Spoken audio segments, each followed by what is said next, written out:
I never took anything from other athletes and other sports and applied it to my race, but I did apply it to how I approached my career. So some of my best friends played in the NFL while I was competing, and I was always around them, and I just saw, just sort of how being in a truly professional sport, how that was and what was required of them and how they went about it. And so I wanted that for my own sport. Wasn't there, so I just created it for myself, and just sort of a professional environment in terms of like when I show up at a race, what sort of hotel am I going to be staying at? What sort of meals am I going to have available to me? What sort of just the logistics and transportation, which was really important because mindset and in terms of just my mentality going into a race.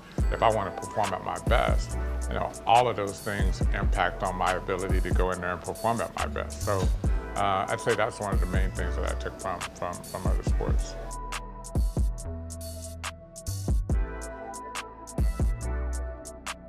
The athlete that inspired me most was Tommy Smith.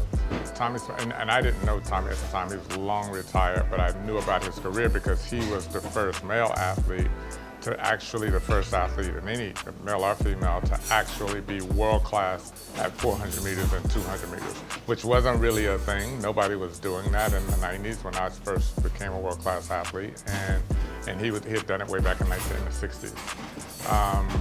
And then later, shortly after that, Jackie Joyner-Kersee became my sort of role model. She was competing, and I was always kind of just following her around, just seeing how she was doing things and just the professionalism that she is. So she was always like, all right, come on, so it was Jackie.